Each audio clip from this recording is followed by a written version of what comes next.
And good evening, I'm Emily Flores. Welcome to a special edition of ABC4 News at 6 o'clock. Glenn Mills is out on assignment tonight at Utah's U.S. Senate debate. Now, we'll be taking the debate between incumbent Republican Senator Mike Lee and independent challenger Evan McMullin live here in just a few moments. But first, let's talk about what's at stake for candidates tonight. The latest data from the Hinckley Institute of Politics shows most voters have made up their minds for the upcoming election. But for the 12% of voters who are undecided, most of them are moderate Republicans. So tonight's debate right here on ABC4 is pivotal in this election for one of Utah's U.S. Senate seats. They really need to get that middle base from the state of Utah to not just support them, to show up and vote as well. That is absolutely critical, and I think it's going to require a few really punches going out. Jason Perry with the Hinckley Institute says he is sure voters will be curious to hear about civility during tonight's debate after the candidates' political ads took jabs at one another. He, the person who will win tonight, is the candidate who can resonate most with Utah voters. Now, some important deadlines we do want to inform you of that are coming up to make sure your vote counts. Tomorrow, clerks start mailing out ballots. October 28th is the last day to register before in-person voting opens. Then you can register at an early voting location or at the polls. Now, November 1st is your last chance to request a mail-in ballot. We, of course, will keep you updated as we come up on more deadlines ahead of the big election day on November 8th. Okay, now to the Senate debate happening live tonight. Again, Republican incumbent Senator Mike Lee is taking on independent candidate Evan McMullin. We have not seen a statewide race get this heated in decades, with Republicans dominating Utah's Senate seats since the 70s. This vote will be on the top of every Utahns' ballots. Let's send you out to the debate. From the campus of Utah Valley University in Orem, the Utah Debate Commission welcomes you to the Senate Candidates Debate.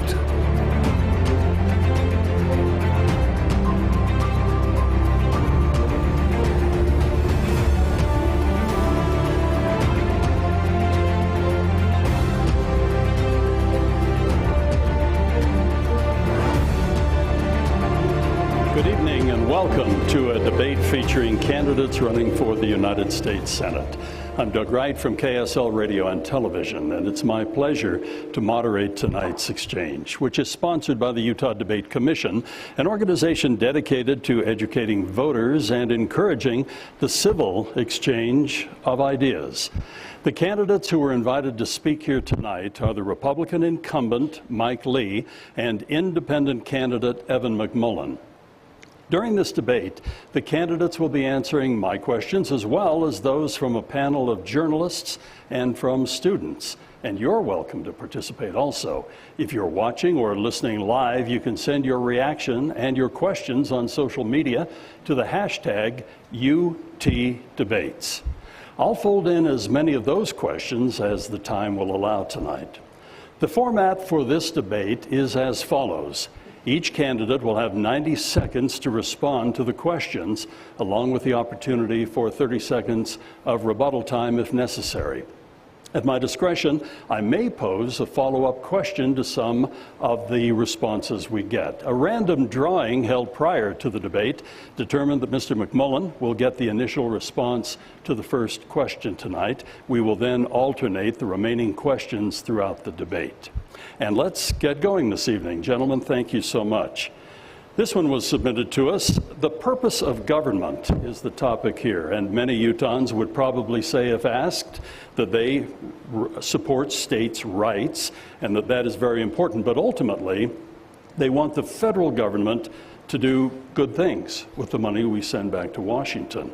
If elected, what one good thing would you really focus on, would you do to help the federal government bring something good to Utah? And this goes to Mr. McMullin first. Well, thank you very much, Doug. And I want to recognize my wonderful wife, Emily, who's here with us tonight. And our 5 kids have been a tremendous support to me over the past this year-long campaign. Look, I think tonight we're going to hear 2 very different visions for representing Utah in the U.S. Senate. My opponent, Senator Lee, believes that the world should be seen through a prism of partisanship, that it's always Republicans versus Democrats. It's always us versus them. These are the broken politics of Washington. He'll tell us they can't be changed, but I'm here to say it doesn't have to be this way. I'm running to represent and to offer an alternative that I believe is more consistent with the values and interests of our state. I know that we as Utahns and Americans have far more in common than we do in difference, and that we can overcome problems by finding common ground together. I'm not a Democrat or a Republican. I'm running as an independent because I think it's time to start putting Utah first. It's time to start standing up to the broken politics of party bosses in Washington, special interest groups, and extremist factions who have far too much influence. I'm not going to Washington, if we prevail, to be a bootlicker for Donald Trump or Joe Biden. And that's a commitment I've made to putting Utah first. Only by standing up to our broken politics can we solve problems like inflation and getting our reckless spending under control. I'm committed to that. Senator Lee, the response from you, please. Thank you, Doug. Thanks for moderating this tonight. Thanks to the Utah Debate Commission and for UVU for hosting us. Grateful to be joined tonight by my wife, Sharon, and two of our three children. Our third is in Kentucky. He's joining us virtually, and I've got a lot of my siblings, my mom and my stepfather here as well. You raise an important question about the purpose of government. The purpose of government is fundamentally to protect life, liberty, and property. More to the point, the purpose of the federal government, the government we'll be discussing tonight, is specific. It's limited. The federal government has become too big and too expensive because it was doing too many things for too long that it was never intended or designed to do. The runaway inflation that we've seen in recent months, with the average Utah family having to shell out an additional $949 every single month for their basic living expenses, is entirely attributable to Washington, D.C. having lost scope of its purpose, and because of the runaway inflation brought about by Joe Biden and the Democratic Congress. We need to turn this around. I've learned a few things over the years about how to unravel it. I'd welcome the opportunity to continue doing that. And with that, I'll be asking for your vote at the end of the night. Thank you. If I might follow up, because again, the question was, what is the one good thing that you would help the federal government specifically do for Utah? And if we might just very quickly get to that one thing. Is there a passion? Is there something you've noticed in your many, many conversations with Utahns throughout our state? What is that one thing you'd work with the federal government to bring to Utah? And Senator Lee, will go to you first. Yeah. Stop excessive federal spending. As I travel the state from one end to the other, we have asked our audience, and if you will forgive me a little chastisement, so we give plenty of time, we don't defocus our candidates. We have asked, and our audience agreed, to remain silent. And so I'm going to hold you to that. as I've traveled the state from one end to the other, as I've heard from a single mom in Orem raising 3 children, who is already working 2 jobs to support her kids and now has to take on a 3rd job to cover the Biden inflation. She and countless others like her have asked me to stop runaway federal spending. Joe Biden, over the last 2 years, has had a rubber stamp Democratic-controlled Congress. They've done everything he's asked them to do, and he's asked them to basically print money. We brought in $4 trillion last year. We spent almost $7. So we effectively printed $3 trillion. That's resulted in too many dollars chasing too few goods. That's the very definition of inflation. As the famed Nobel Prize-winning economist Milton Friedman explained, in the United States of America, there's only one cause of inflation. It's excessive spending by Congress. I will continue to fight every day to rein that in. We need a Republican-controlled Senate to do that. Mr. McMullen. Well, look, I think maybe this is something that Senator Lee and I agree on, at least in part. I also agree that the Biden administration is guilty of reckless spending. They were warned by both Democratic and Republican economists not to put in place the $1.9 trillion spending package during the pandemic that has contributed heavily to inflation in our country. Senator Lee, I'm glad you've stood up to that, at least in rhetoric.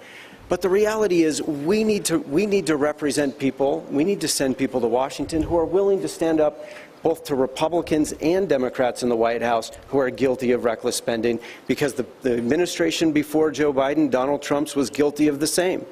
And frankly, no, Senator, I'm not quite finished. During your time in the U.S. Senate, when you were elected, the U.S. debt was about $12 or $13 trillion, Senator Lee. Now it's almost triple that. It's well over $31 trillion. I think our difference is in approach. I know that the only time we've ever gotten our fiscal house in order is when Republicans and Democrats have worked together. Senator Lee refuses to do that, and those are his broken politics. Senator Lee, a quick 30-second rebuttal. To suggest that I'm beholden to either party, that I've been a bootlicker for either party, is folly, and it's contradicted by the plain facts. Look, no member of the Republican Senate Conference voted independently during the Trump administration than I did. Only 2 senators, Susan Collins and Rand Paul, voted less with President Trump than I did. I have stood against my party time and time again to oppose reckless spending. I will do it again and again and again. We need people to say no, because when Washington only wants to spend money, they're spending it at your expense. They're making you less powerful. They're making you more poor. That must stop. We want to get to a specific issue that has been submitted to the Debate Commission, wanting us to talk more about the federal government and its ruling in the case West Virginia versus EPA. The Supreme Court said that the EPA didn't have the authority to enforce coal emissions, and that the authority should come from a law yet to be created in Congress. Do you think this is the most effective system of government? And can Congress take on this task? And should they take on this task and pass even more very specific and granular laws? And we go to Mr. McMullen for this. Well, look, I do think there's a role for the federal government in helping ensure that we have clean air and sufficient water. I certainly think that's true. But our solutions are going to come more at the federal level, or at the state level. You know, there's no way for Washington to tell us totally how we can keep our air clean and ensure that we have sufficient water. There is a role for the federal government to play, certainly, but there's an important role for the states as well. And I think it's important that the federal government supports state efforts rather than dictate to them what those efforts should be. Senator Lee. I don't disagree with the comment just made by my opponent. States can do better. We know our topography, our demographics, our geography, our specific needs better than any bureaucrat in Washington ever could. As to West Virginia versus EPA, the Supreme Court emphatically got that case right. Look, what Congress has been passing as legislation for decades, sadly under the leadership of Republican and Democratic Congresses and White Houses alike, has been platitudes more than laws. In many instances, they'll pass a law that will say we shall have good law in the area of clean air, and we hereby delegate to the EPA the power to decide what clean air is and to punish polluters. In West Virginia versus EPA, the Supreme Court said, look, EPA has exercised that authority so broadly so as to shut down certain sources of electric power in this country. Congress cannot possibly be deemed to have voluntarily handed that authority over to EPA. This is the tip of the iceberg of what needs to change. The very first clause of the first section of the first article of the Constitution says that all legislative powers herein granted shall be vested in a Congress of the United States. That power has been handed over, lock, stock, and barrel, to unelected, unaccountable bureaucrats. This is why we need a Republican Congress to enact the REINS Act that would put the power back in your hands and away from the unelected, unaccountable bureaucrats. We appreciate your responses, and I'm not seeing the need for a rebuttal on that one. In all of my experience with debates and in talking with the folks from the Utah Debate Commission, they too have never seen anything quite like this, where so many people have contacted us as a commission, me as the moderator, them as individuals, asking a series of questions that they feel they deserve very straight, specific answers to. We've broken it down to 4 things, and hopefully we can address this relatively quickly. In the first part of this, we've broken it into 4 questions. But this one is a very basic one that will go to the senator. Did Joe Biden fairly, that's the important word, did Joe Biden fairly win the 2020 presidential election? Senator Lee. Yes, Joe Biden is our president. He was chosen in the only election that matters, the election held by the Electoral College. It was on that basis that I voted to certify the election results. The Electoral College cast its vote. Joe Biden won that. Now, as to whether there were errors, as to whether some states might have conducted their elections better than others, there's always room for debate and questions about that. Some people expressed concerns about the number of states using universal mail-in balloting for the first time in 2020. Unlike Utah, they hadn't tested it out. In Utah, we've got these signature verification protocols. We've got elaborate procedures for going through the voter registration rules to make the wrong people who have died or moved out of state, aren't voting. In other states, there were open questions about that, about ballot harvesting and things like that. But ultimately, what matters is the Electoral College, and the Electoral College won. I would add here, it's absolutely essential that the authority to conduct elections remain in state hands, never consolidated in federal hands where the risk of corruption is great. On this, my opponent and I disagree. My opponent has expressed support for legislation backed by the Democrats called S1. S1 would consolidate excessive authority over elections in the federal government. It would do so, moreover, in a way that would virtually cobble the states in their ability to enact voter security measures like voter ID. This is a bad step. We should shun it like the plague. Mr. McMullen. Well, I certainly think it's important that we protect voters' rights and that we protect the peaceful transfer of power, Senator Lee. But for you to talk about the importance of the Electoral College, I think is rich. I think you know exactly how important it is, and I think you knew how important it was when you sought to urge the White House that had lost an election to find fake electors to overturn the will of the people. Senator Lee, that was the most egregious betrayal of our nation's Constitution in its history by a U.S. Senator, I believe, and it will be your legacy. Senator Lee is still casting doubt. Please. Look, Ladies and gentlemen, you just took about 7 or 8 minutes away from the candidates. We're here to hear them. Senator Lee, you advised spurious so-called legal efforts to mislead tens of millions of Americans that the election had been stolen. And congratulations, you succeeded. As recently as this year, and even tonight, you're still casting doubt on the legitimacy of the election. You're doing a tremendous disservice to this country, Senator Lee. You have betrayed your oath to the Constitution with this. It is and for this state, Utah, that was founded by people like my ancestors and yours, who sacrificed greatly to finally realize true freedom, for you to represent this state and to cast away, to abandon, to throw away 14 generations of American leadership, I think is a travesty. Senator Lee, a 30-second rebuttal. Evan, that's not true. You know that's not true. You, sir, owe me an apology. Listen.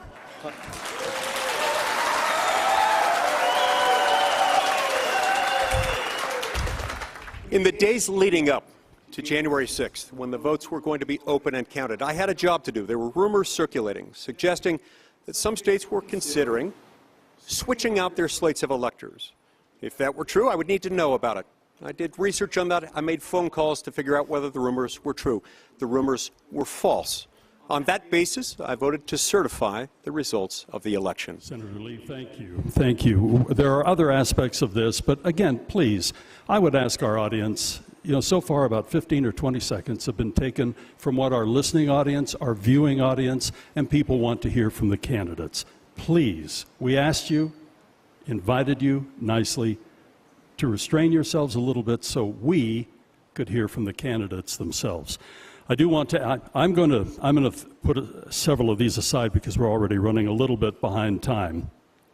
But I want to ask this question. How do you characterize the events that happened on January 6th at the U.S. Capitol? And we'll start with Evan McMullen on this one. It was a violent insurrection with the intention of overturning the American Republic. I think about my ancestors, again, who fought in the Revolutionary War, Senator Lee, and who fled religious persecution on the East Coast and trekked across the plains and the Rockies to achieve freedom here.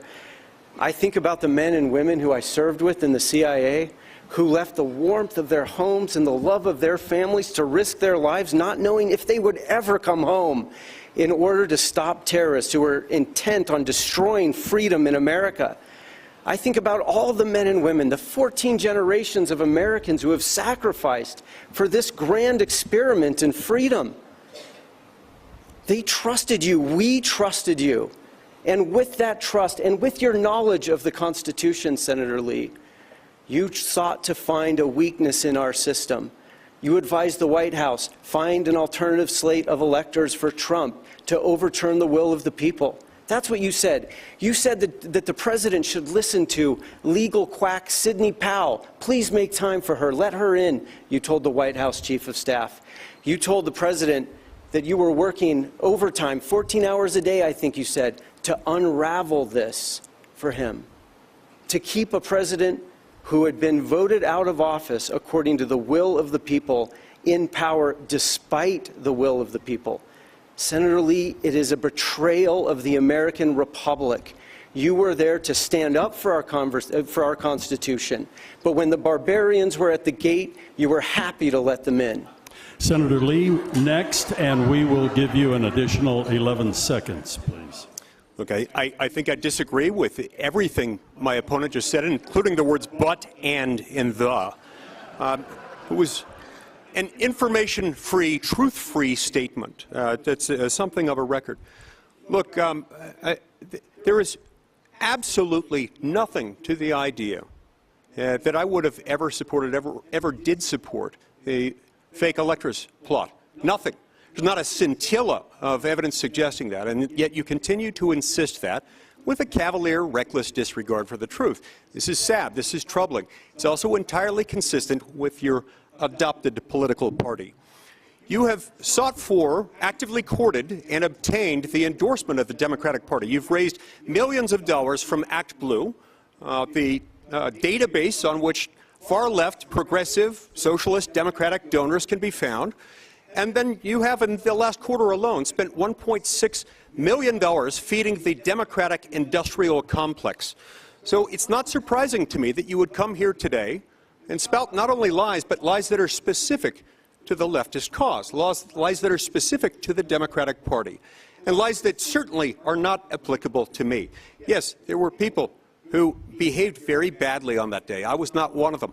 I was one of the people trying to dismantle this situation, trying to stop it from happening, because I believe in this document written by the hands of wise men raised up by God to that very purpose. I followed it, I studied it, and I defended it to a T. We'll have 30 seconds here in a moment. For you to suggest otherwise looks right in the face of truth and in the face of the Constitution. How dare you, sir? Mr. McMullen, you have 30 seconds. Look, Senator Lee has been doing this thing with his pocket Constitution for the last several years. Senator Lee, it is not a prop. It is not a prop. Please. Senator Lee, the Constitution is not a prop for you to wave about and then when it's convenient for your pursuit of power to abandon without a thought. That's what you've done with that, okay? If you're committed to the Constitution, then stand up for our free and fair elections. Stand up for the peaceful transfer of power. You did so. You voted to certify the election in the last moment. In the same way that someone knows a plot that isn't quite working out ought to abandon it, that's what you did. But look, Senator Lee is retreating to a safe space. Again, these are his broken politics of right versus left, Republicans versus Democrats. Senator Lee, you know I'm not a Democrat. You're not worried about that. You're worried about the fact that I'm an independent and that I'm building a cross-partisan coalition of Republicans, Democrats, and independents and members of third parties to replace you and to stand up to your broken politics and those of the party bosses and special interests who line your pockets. That's what I'm doing, and I know it frightens you because if you can keep us divided, then that's how you hold on to power. You're used to that. But we're building a cross-partisan coalition to replace you, Senator Lee, and it must be done. Okay, Senator Lee, we're going to give you a 30-second rebuttal to that. I wasn't going to call that, but I think we should in this case. This is not a prop, and I don't carry it as a prop. This is a reference manual. I carry it with me next to my heart because I refer to it daily, constantly. You'd be surprised at how often it comes in handy to have it right there. My colleagues have come to depend on it because they know I've always got one. The words matter. I've followed the words. You distort the truth, and you should be ashamed. I mentioned that students here at Utah Valley University were going to be participating in tonight's debate, and we're very pleased now to go to UVU student McKenna Briggs for the next question. Hi, my name is McKenna Briggs. I'm an intern with Governor Herbert's Institute for Public Policy, and I'm majoring in political science. My question for you is, you've both expressed opposition to President Biden's student loan forgiveness executive order. What solutions do you have for the student loan crisis? And this goes to Senator Lee first. First and best thing that the federal government could do with regard to student loans is get out of the student loan business. It has no business there. Look, we have to remember how this came about, how it originated. The only reason we got into the student loan business is because enterprising Democrats, during the debates leading up to the passage of Obamacare, wanted to pay for it. They wanted a funding mechanism. They wanted a way for the federal government to borrow money at a lower interest rate, loan it back out at a higher interest rate, milking American students all over the country and pocketing the difference to fund Obamacare. This was wrong. It was also wrong to put that much power in the federal government, in the executive branch of government, and specifically in the president himself. So the way we deal with that is put it back in the private sector, leave the federal government out of it, and for heaven's sakes, we must never again pass legislation that can even be read as giving the president such sweeping power. He was wrong here. This statute doesn't give him that power. The fact that he can even make a colorable claim to that effect is itself disgraceful. Mr. McMullen. Look, I think also that the federal government has played a tragic role in elevating the prices of higher education. It shouldn't cost as much as it is. It's now out of reach of many Americans, and I fear even middle-class Americans as well. It's far too expensive. I don't agree with Senator Lee that the federal government should be entirely out of that, but it has to be more careful. The federal government has played a role in inflating higher education costs. And I'm concerned that Joe Biden's decision here has also contributed to inflation, or will contribute to inflation. I believe that we should have debt forgiveness programs for those in public service, like teachers and police officers and those in the military and in other roles serving the country. But it should have been a more narrowly focused program, and he should work with Congress in order to design it and implement it. That is what I think is required. But we have got to reform our system for financing higher education, and it does mean lessening the federal government's role. I still think the federal government does have a role to play, especially for low-income students or for people who otherwise wouldn't be able to afford higher education. But it has contributed to inflation of the worst kind in higher education, and we have to reform that to bring prices down. Thank you for your two responses. And we mentioned that we have invited social media participants to send us their questions and thoughts. And this one from social media to each of the candidates: do you support continuing Social Security and Medicare? And this time we go to Mr. McMullen first. Well, I do. I believe that Social Security and Medicare are important elements of our social fabric in America. I'll work with anybody who wants to ensure our seniors' future. I think the biggest challenge right now is our fiscal irresponsibility as a country, and I'm talking about both parties. Both parties are guilty of fiscal responsibility, and only when both parties work together can we get our fiscal house in order. But you know, entering unnecessary wars has weakened our fiscal situation. Failing to stand up to special interest groups in our healthcare system that make us pay more for prescription drugs and for other types of healthcare than almost anyone else in the world. Spending too much on dated weapon systems from decades ago because we're not willing to stand up to special interest groups on that front. We should be spending more wisely. All of that recklessness is putting Social Security and Medicare at risk. I will not balance our budget on the backs of seniors. Senator Lee. I agree. We have to honor the promises made to America's seniors who paid into these programs for decades. We can't walk away from that. Now, look, we have seen the peril in putting this power in the federal government, which is why I've long supported the concept of allowing people over time, perhaps people in their 20s or 30s, to designate their Social Security, their Medicare money to go into something that they control. The reason I say this is that look at what's happened over time.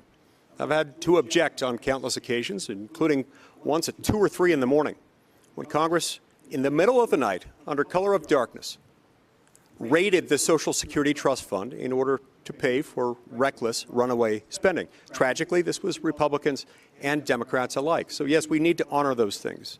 And we also need to reform them to make it more difficult for Congress to raid seniors' money. Thank you to both of you, and we have now reached a point in the evening. We're at the halfway point of the Senate debate featuring the Republican incumbent Mike Lee and independent challenger Evan McMullin. I'm Doug Wright from KSL Radio and Television, and again, as we already have, we're still taking your questions during this live broadcast, and you can use the hashtag UTDebates on social media. And let's get back to the issues. Let me ask this question, and then we're going to go to one of our students again here at Utah Valley University. Let's talk about inflation. It's an issue that is front and forward for everybody in the country, but here in the state of Utah, who do you feel bears most of the responsibility for these higher prices? Is it the federal government, or is it large business, big corporations? And we start with Senator Lee this time. In the late 1970s, the last time we saw a major raft of inflation, similar questions were asked to Milton Friedman, the aforementioned Nobel Prize-winning economist. He was asked, is it speculative investing? Is it trade unions? Is it international trade? What is it? And he said, in the United States of America, inflation has but one cause. It is federal spending, reckless, excessive federal spending. So it is Congress. It's Congress that's spent way too much. Now, it's been spending way too much for a very long time. And I've been a leading opponent of that excessive spending. But they've ratcheted it up to a whole new level. We thought it was too much cowbell before. They gave it 10 times the cowbell. As soon as the Democrats obtained dual control of the houses of Congress and the White House at the same time, they said yes to everything Joe Biden asked for. We brought in record-breaking revenue to the federal government last year. Over $4 trillion, more revenue than we've ever brought in the past. More revenue than just a few years ago the federal government spent in a whole year. And I'm talking Social Security to defense and everything in between. The problem is, while we brought in over $4 trillion, we spent nearly $7. This happened because Joe Biden had a dual backstop in Congress. What we need, now more than ever, is a Republican-controlled Senate. If you want that, and to bring inflation under control, I ask for you to vote for me. Mr. McMullin. Look, again, it is both parties. Where was Senator Lee when President Trump was spending recklessly during an expansionary period? Senator Lee will say that he was voting no. But I'll tell you what, it didn't work. We still added to the debt during that time. We're adding more now, and on and on and on. The job of a senator, especially representing our state, has to be to stand up to leaders of both parties, to Joe Biden and to Donald Trump. That's what's required, Senator Lee, because both parties are spending recklessly. And you vote no. And let me say, Senator, I think it's right that a senator should be willing to stand even alone and vote no. And you're very good at that. But you know what? It can't be the only thing you do. That's not the job of the senator. The job of a senator representing Utah is to work across party lines to solve problems. We have a legacy in this state of sending senators to Washington. Senator Bennett, Senator Hatch, now Senator Romney. They worked and work together across party lines to solve problems, Senator Lee. They don't only vote no, they're at the table negotiating a better deal for Utah and our country, and I'm committed to doing that on our spending and on every other issue. Senator Lee, you've asked for a rebuttal. Yeah, we've long had a problem where we've had at least 50 Democrats, all 50 Democrats, willing to vote for any amount of spending. And tragically, you've typically had at least 10 Republicans willing to cross party lines to vote for the Democrats' spending priorities. Look, I call out President Trump all the time. I voted less with President Trump than anyone else other than Rand Paul and Susan Collins. In fact, I called out President Trump about spending bills specifically, including one time when he called me on my airplane coming back to Utah, and I told him it was a huge mistake. I called him out in public and in private, on a train, in the rain, with a fox in a box, every time I got the chance. There we go. Okay, we have another question that's coming to us from social media, and we're very pleased to include those folks tonight. Prescription drug prices in America are out of control. What would you do to make them more affordable? And this time we go to Mr. McMullen. Yeah, well, look, we have to allow the taxpayer to fully negotiate on prescription drugs as a part of a free market. And right now, that's not what we have. We pay more for prescription drugs in our country than almost anyone on earth. And it doesn't have to be that way. It doesn't have to be that way. You know, my opponent, Senator Lee, who's taken over $4 million from special interest groups during his time in the Senate. Yes, we count, Senator Lee, we've counted it up. It's well over $4 million. A lot of that coming from special interest groups in big pharma who are paying you and putting money in your pockets. Senator Lee, you consistently vote against and introduce bills that prevent the taxpayer from freely negotiating in a market lower prescription drug costs. And you're so proud of your work on that. But all it does is make big pharma companies, allows them to charge Americans far more than they should. Do you think it's right that we pay more for prescription drugs here in America than almost any other people in any other country? Is that right? I wonder if you'd be so proud and if you'd have that same smirk if a woman named Ann, who I met on the campaign trail were here, she pays more for life-saving prescription drugs for her child than she does for her mortgage every month. And Senator Lee, she reached out to your office pleading for help. And in response, she received a dismissive form letter. I wonder if you'd still be smirking if she were here today, We're Senator over 30 Lee. seconds, and we'll make that time good on your side, Senator Lee. Look, competition lowers prices, and it brings up quality.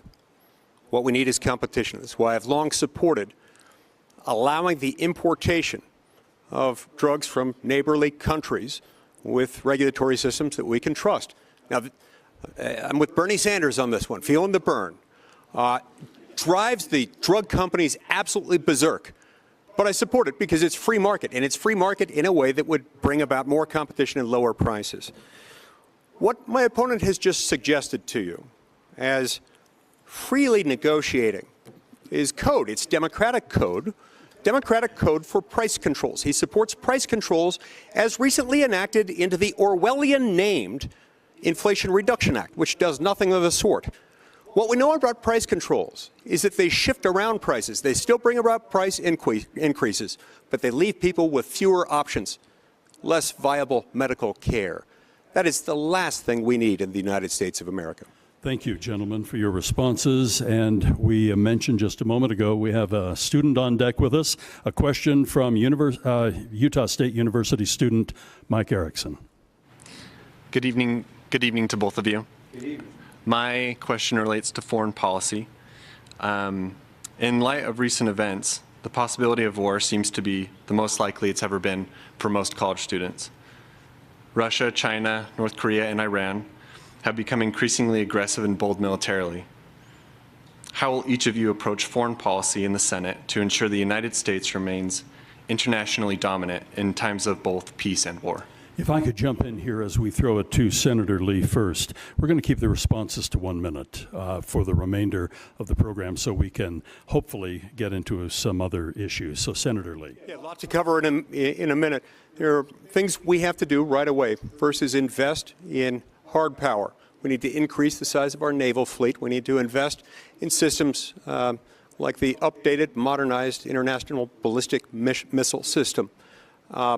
We've got to do those things immediately. As far as the soft power side of things go, we need robust bilateral trade agreements with other countries in Asia to offset China.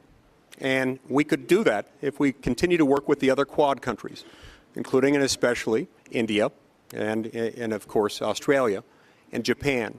If we had more of that free trade, China would be less belligerent. We also need a Republican offset to a president who's not all there, to a president for whom my opponent voted, a president who has been saber-rattling and speaking of Armageddon under circumstances that are deeply troubling to all of us. And Mr. McMullen. Well, Senator Lee, I think both you and I have had times of frustration over the last several years in the options being provided to us at the presidential level by both parties. In 2016, as you recall, you voted for me out of that frustration when you stood on principle, as you should have. Yeah. So look, I think that, we have to strengthen our relations with other free nations. I agree that trade is absolutely critically important, especially on the Pacific Rim side. We need to invest in advanced technologies. We need to do all of these things. So Senator Lee and I have some agreement, at least based on your comments tonight on these things. But I'll tell you what is also important. We need to elect leaders and representatives of this freedom-loving state that will stand up to foreign dictators and not enable them. Senator Lee, remarkably, you are the only member of Utah's congressional delegation he already knows where I'm going, not to be blacklisted by Vladimir Putin. It's just an incredible distinction. But there's a reason why. It's because in 2017, Senator Lee was one of only 2 senators to vote against sanctioning Putin's regime. Then in 2019, he went to Russia alone and discussed lifting sanctions with him. He has voted repeatedly against supporting Ukraine. He has. Mr. McMullen, we are out of time. I could go on and on. We are out of time. And Senator Lee, you've asked for a rebuttal. Instead of 30 seconds, we'll give you 45 seconds. I voted against the sanction bill because it was cobbled together in a piece of legislation with some progressive ideology. Perhaps you're okay with that. I was not. I voted against it. As far as going to Russia, yeah, I went to Russia at the invitation of my friend, mentor, and former boss, John Huntsman, who was then the U.S. ambassador to Russia. I did so because I needed to stand up for religious freedom. We had missionaries and other Americans imprisoned for their religious beliefs in Russia, and I found this unacceptable. That's why I went there. As to why they haven't blacklisted me, I don't know. I'd love to be blacklisted there. I've been banned for life from China. I hope Russia will ban me next. But for you to suggest, as you have repeatedly, that I'm some sort of fan of Vladimir Putin is absolutely false and disgraceful. Okay, let's move on to another question. Please, ladies and gentlemen, thank you for making that brief so we can move on. How are both of you thinking about the legal question that arises from the Dobbs decision from the Supreme Court, where different states now can and will have different laws on how to handle abortion? And I believe we're starting with, I'm trying to remember. I'm waiting for the magic voice in my ear, and apparently they have abandoned me. So let's start with Mr. McMullen. Well, look, now that states are making decisions on this issue, I think that it's absolutely critically important that we find a constructive way forward on the issue. I'm pro-life, and I've always believed in the sanctity of life. And I oppose the extremes on both sides of this issue. Those who are in favor of late-term abortions on demand, or those who would ban abortions without exceptions. I think that's wrong. This issue is dividing our country unnecessarily. It doesn't have to be this way. There is a more constructive way forward. It's making contraception more available, doing more to support women, children, and families, and imparting the right values to our youth. That's what we can do to lower the abortion rate in America. Some of these bills that I see being passed around the country are extreme, like this idea that we would force a 10-year-old rape victim to carry a pregnancy to term. That's wrong. And my opponent has defended these bills. And I think you have, Senator, you have. I watched the tape myself.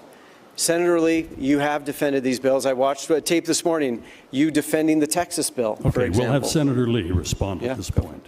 As a pro-life American who loves the Constitution deeply, I'm thrilled with the Dobbs decision. Roe versus Wade was a legal fiction, cut out of whole cloth from the imagination of a few Supreme Court justices. I'm glad it's been overturned.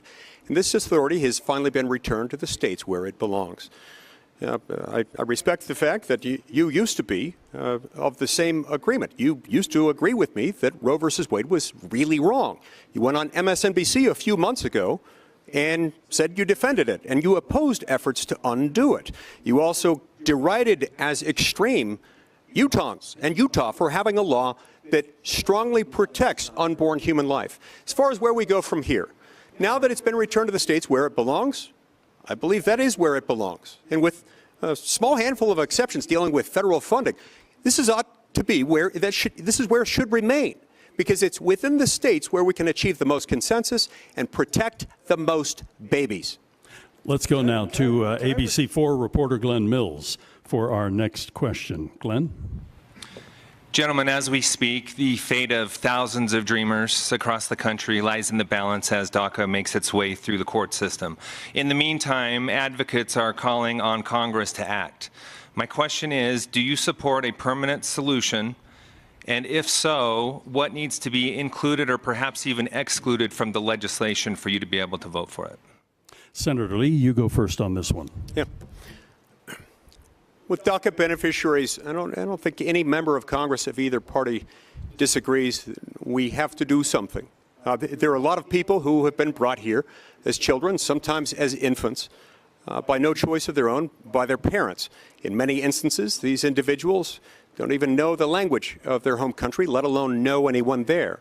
So I don't know anyone in Congress who believes that they should be systematically, categorically, uniformly deported. It's not physically possible, and it would seem inhumane and unlike us as Americans. What I do believe is that in order for us to get to a solution that we first have to secure the border. We were close. We were to the point where we could have gotten this done. This has long been a conditioned precedent, a bright line for me and so many others. We have control of the border. We can figure out how to deal with those in this status. At the end of the last administration, the border was secure for the first time in my lifetime as an adult. President Biden, the president for whom my opponent voted, opened up the doors. And we've had millions of illegal immigrants flowing into the country ever since then, bringing in fentanyl, opening the door for human trafficking. This is disgraceful, and it's got to be overcome before we can come up with a permanent solution. Mr. But McMullen, we do have we'll to give have you one. 15 additional seconds. Yeah, thank you. Well, let me just say, I don't think you answered the question, Mike, whether you would support citizenship for dreamers. I'll say very clearly, I would. And the reason I would is because these people have been brought to America as children by their parents, perhaps others, through no fault of their own. The idea that he would even leave the door open to any deportation of them, I think, is cruel, Glenn. And I oppose it. It is. Yes, where? Do you want to send them home? This is their home, Senator Lee. Not at all what I said, Evan. Not at all. Would you oppose deportation of any dreamers in the United States, living lawfully here, living law-abiding lives otherwise? You've got 36 seconds left. I suggest you use it. Yeah, thanks, Senator Lee. I appreciate it. Thank you very much. I also agree that we need to secure the border. That's important. You know, we can't have an effective immigration system if we're not a nation of laws. And I do believe we need to secure our border and make a lot of other reforms to our immigration system. Immigrants are a tremendous source of strength for our country. They have made our country prosperous. In the CIA, when I served abroad, I served with many officers who had immigrated to America, and they made us stronger. I think they are a great service. They're a great source of strength for the country. But I do believe we need to enforce our laws and secure the border. But dreamers should be given citizenship. Thank you for your responses, gentlemen. And I'd like to go to a question that has a very, very big impact on the state of Utah, but obviously it affects the entire country and elsewhere in the world. Every Utahn, when we look at a map, we can easily find our state by spotting the Great Salt Lake. The lake is part of who we are, and it's in terrible shape. As a historic drought that has been going on, and the now recorded level of the lake is at the lowest level in recorded history. What will you do to help the Great Salt Lake survive? This is something that, yes, we have a lot to do in the state of Utah, but it's going to take some help and some coordination from Washington as well. Mr. McMullen.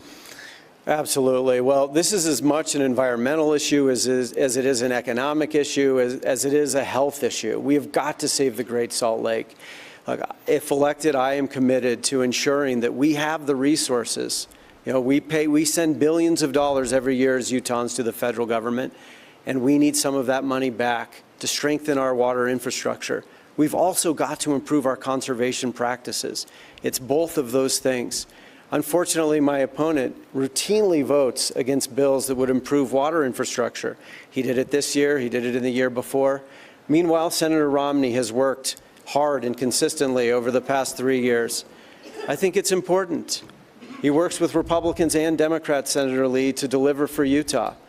and he voted in favor of the bipartisan infrastructure bill that you voted against. And now tens of millions of dollars have already been directed to Utah to strengthen our water infrastructure. You voted against that. You voted against the Safe Water Drinking Act in the year before that. You were one of only 2 senators to do so. Meanwhile, our state is in the middle of a severe drought. We need leaders who are going to work across party lines to solve problems and ensure that we have what we need to strengthen our water infrastructure and conservation practices. Senator Lee, you have an additional 15 seconds. I agree that water storage infrastructure is an important part of this puzzle. When rain stops falling at the rate it usually has fallen in the past, we have to deal with it. We can't just legislate more water, and so sometimes we need to transport water from one part of the state to the other. I've repeatedly, emphatically, strongly and boldly stood up for the need for more water storage infrastructure. Yeah, I voted against that bill, a bill that spent well over $1 trillion, more than we had, on all sorts of things that were not appropriately federal. This one was. 2/3 of our land is federal. But it's not just the money that we need. It's also the studies that we need. Congressman Moore has introduced legislation calling for studies so that we can understand why this is happening. But more than anything, we need permitting reform. The need to build water storage infrastructure is often thwarted and slowed, sometimes by decades, by NEPA and other permitting restrictions that can delay these projects for decades at a time.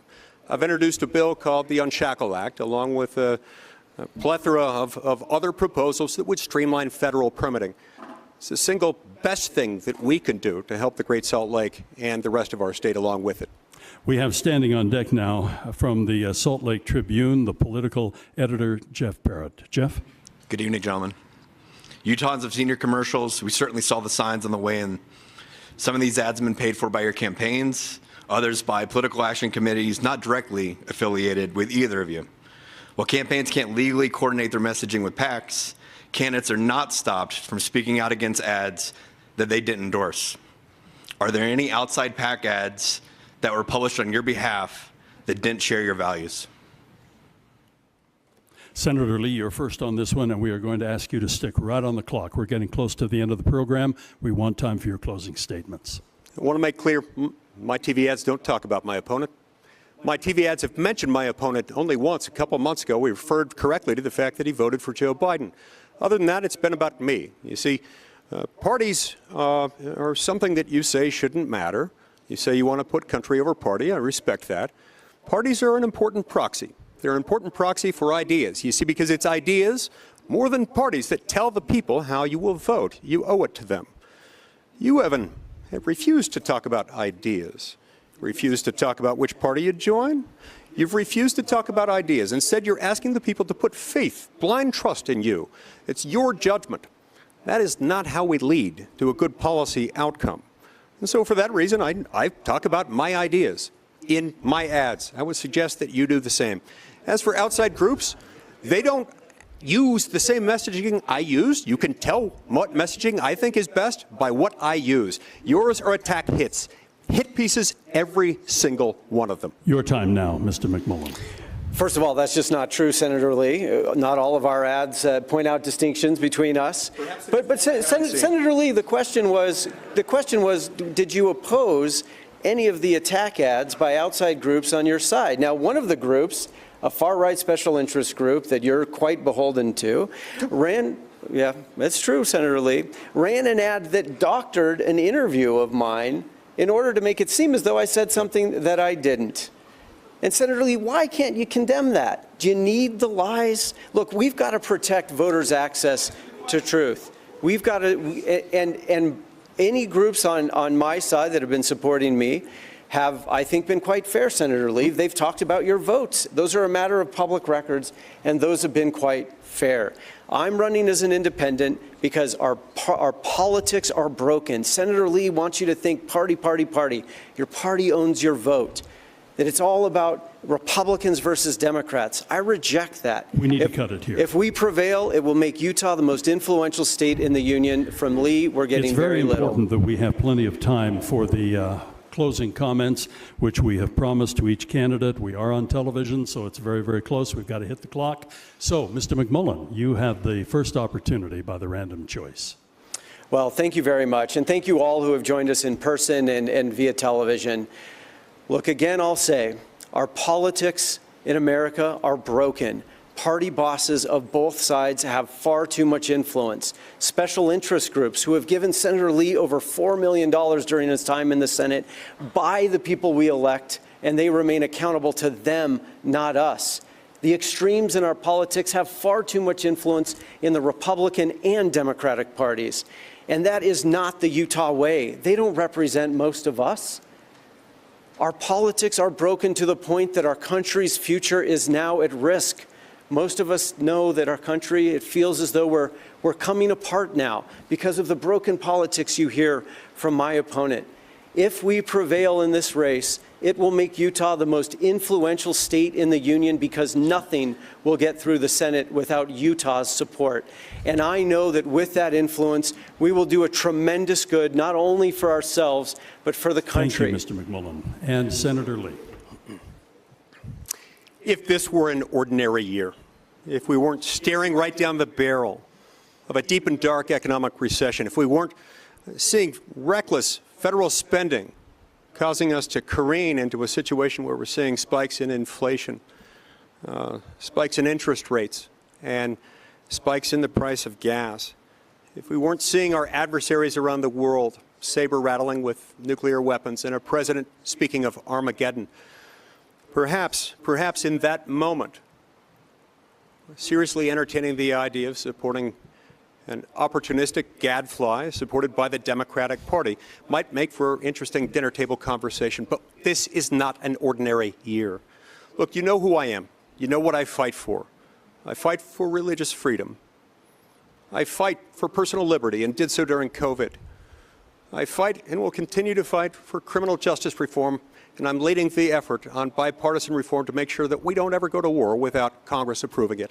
I love our country and our state, and I humbly ask for your vote. Our thanks to Senator Mike Lee, please. Our thanks to Senator Mike Lee and Evan McMullen for participating tonight and for your desires to serve in public office. Election Day is Tuesday, November 8th. Registration and voting deadlines are fast approaching.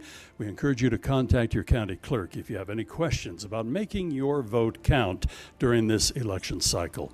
This debate and others from this and previous years are available online at utahdebateCommission.org. We appreciate the panelists and their contributions and those who submitted questions in advance or used social media tonight to add their input. We also greatly appreciate the many broadcasters who have aired tonight's debate. Thank you so much for joining us tonight, and now your applause.